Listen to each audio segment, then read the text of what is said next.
Hello aspirants, welcome to simply learn UPSC channel. Directly आज के Indian Express अखबार में जो यूपीएससी एग्जामिनेशन से रिलेवेंट न्यूज़ है उसको पढ़ना स्टार्ट करते हैं। देखिए, पहला आर्टिकल ये है कि पार्लियामेंट में कल अपोजिशन ने मिलकर नो ट्रस्ट मोशन लाया गवर्नमेंट के अगेंस्ट। इसको स्पीकर ने एक्सेप्ट कर लिया है। स्पीकर ने इसको एडमिट कर लिया है इस मोशन को, और जल्द ही इसका डेट दिया जाएगा इस मोशन को एग्जीक्यूट करने के लिए।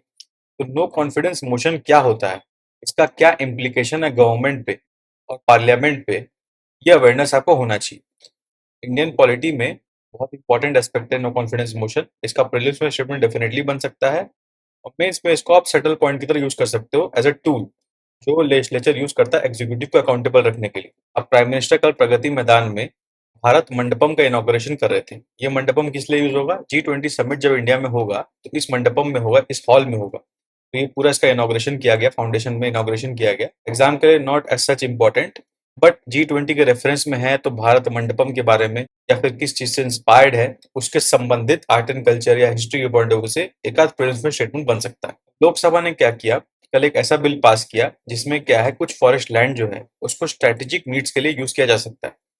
अब इस संबंध में दो रिलेवेंट जानकारी है। पहला ये बिल का नाम, इसका नाम है फॉरेस्ट कंजर्वेशन एक्ट। इसका अमेंडमेंट कल पास किया गया जिसके अंदर कुछ फॉरेस्ट लैंड को डाइवर्ट किया जा सकता है for roads, railway lines and other projects of strategic nature near India's international border. अब ऐसे प्रोजेक्ट्स बनने के लिए हमें क्लियरेंस नहीं चाहिए रहेगा। अब देखिए, दूसरा बात ये डेटा का, डेटा ये है कि nearly 41 lakh hectares of forest जो है उसको क्लियर किया गया नॉन फॉरेस्ट पर्पस के लिए बिटवीन 1951 टू 1976।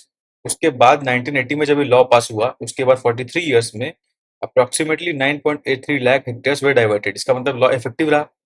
जो हम लोग 25 साल में इतना डाइवर्ट कर दिए थे, उसके बाद अगले 43 इयर्स में लॉ लगने का सिर्फ उसका 1/4 अप्रोक्सीमेटली हम लोग लैंड डाइवर्ट किए, मैंने लॉ इफेक्टिव रहा। अभी लॉ को फिर अमेंड किया गया है तो इसका नेगेटिव इम्प्लीकेशन एनवायरनमेंट पे पड़ सकता है। इस कंटेक्स्ट में ये लॉ के बारे में हल्का अवेयरनेस होना जरूरी था एनवायरनमेंट के पॉइंट ऑफ व्यू से। अब देखिए, तो स्टेट लॉ के बारे में है, पर state law as such important नहीं है, इंपॉर्टेंट है ये टॉपिक, ट्राइबल सेल्फ गवर्नेंस। देखिए, इंडिया के कॉन्स्टिट्यूशन में दो शेड्यूल्स है, फिफ्थ शेड्यूल और सिक्स शेड्यूल। सिक्स शेड्यूल में आसाम, मणिपुर, त्रिपुरा और मिजोरम इनके बारे में कंसर्न है, और फिफ्थ शेड्यूल में अदर स्टेट जहाँ पे ट्राइबल पॉपुलेशन है उससे कंसर्न है। तो इसके फिफ्थ शेड्यूल के अंदर क्या है, हर एक एरिया में ट्राइबल सेल्फ गवर्नेंस के लिए कुछ प्रोविजंस दिए गए हैं। For example including tribal advisory council बनाने के बारे में। एट द सेम टाइम एक एक्ट है, पीसा एक्ट होता है, पंचायती राज एक्सटेंशन एक्ट, जो 1996 में इनैक्ट किया गया था। इसके थ्रू जो पंचायती राज इंस्टीट्यूशन, पीआरआई इंस्टीट्यूशन वाला कॉन्सेप्ट है, उसको ट्राइबल एरियाज में या शेड्यूल एरियाज में एक्सपैंड किया जाता है। तो झारखंड ने इस दो प्रोविजन का इस्तेमाल करते हुए पीसा ड्राफ्ट रूल्स इशू किया है फॉर पीपल कंसल्टेशन। उसमें कुछ की प्रोविजंस दिए गए हैं, उसके संबंध में आपको जानकारी हल्का होना चाहिए। ऐसे में या GS2 में कभी ट्राइबल सेल्फ गवर्नेंस का इशू आता है तो उसमें पॉइंट ऑफ एग्जांपल की तरह नोट कर सकते हो। झारखंड के केस में क्या है, 24 डिस्ट्रिक्ट जो झारखंड में है उसमें 13 डिस्ट्रिक्ट जो है वो फिफ्थ शेड्यूल के अंदर आती है। फिफ्थ शेड्यूल क्या, वो भी आपको अंडरस्टैंडिंग होना चाहिए, मैंने हल्का ब्रीफ दे दिया आपको। तो पीसा जो है रिकॉग्नाइज करता है right of tribal communities in schedule areas to govern themselves through their own system of self government. ये पीसा के अंदर provision. PESA also acknowledges their traditional rights over natural resources. ये दो मोस्ट क्रिटिकल प्रोविजंस है पीसा के अंदर जिसको इसमें यूज किया गया। पीस एंड ऑर्डर किसी रीजन में मेंटेन करना है, उसका रिस्पॉन्सिबिलिटी राइट्स ग्राम सभा के अंदर दिया गया है अंडर फिफ्थ शेड्यूल एरियाज।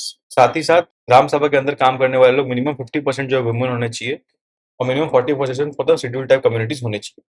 ये कुछ प्रोविजंस की जानकारी आपको रह सकता है, that is important for understanding. इसके प्रोविजंस के बारे में डायरेक्टली एग्जाम में क्वेश्चन नहीं आएगा, पर मेंस में अगर ट्राइबल सेल्फ गवर्नेंस का क्वेश्चन आता है तो उसमें आप ये पॉइंट लिख सकते हो, उसके अंदर ये पॉइंट्स डाल सकते हो। फिर एक्सप्रेस नेटवर्क पेज में कुछ रिलेवेंट आर्टिकल्स है, उसको देख लेते हैं। माइग्रेंट लेबर जो इंडिया में है वो अलग अलग स्टेट्स में काम करते हैं, और माइग्रेट करते हैं कौन कौन से स्टेट से, लगभग बिहार, उत्तर प्रदेश, झारखंड, पंजाब, वेस्ट बंगाल, आसाम, छत्तीसगढ़, उड़ीसा, महाराष्ट्र, दिल्ली, ऐसे ऐसे जगह से माइग्रेट करते हैं और वहाँ पे काम करते हैं इन्हीं स्टेट्स में। इनको कनेक्ट करता हुआ माइग्रेंट लेबर्स के फेवर के लिए 15 अगस्त तक एक न्यू ट्रेन लॉन्च किया जाएगा जो इनको कैटर करेगा, इनकी नीड्स को, इनकी ट्रैवलिंग नीड्स। तो ये एक मेजर रेलवे ट्रांसफॉर्मेशन है जो कि एक पर्टिकुलर ग्रुप को एड्रेस कर रहा है, उनके ट्रैवल नीड्स को।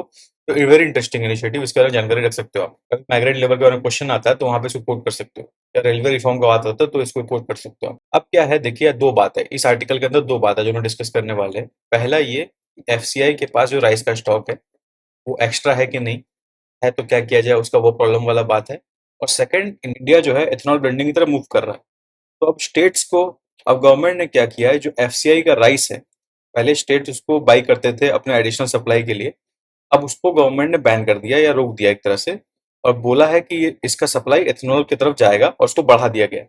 ओपन मार्केट से अब स्टेट्स परचेज नहीं कर सकते एफसीआई राइस, और ये सप्लाई एथेनॉल प्रोडक्शन में जाएगा। तो ये डेटा आपके जानने के लिए रिलेवेंट है कि गवर्नमेंट कैसे अपना एफसीआई राइस का यूज करती है, बिकॉज एफसीआई और फूड बफर फूड स्टॉक अपने आप में वेरी इंपॉर्टेंट टॉपिक इन जीएस3।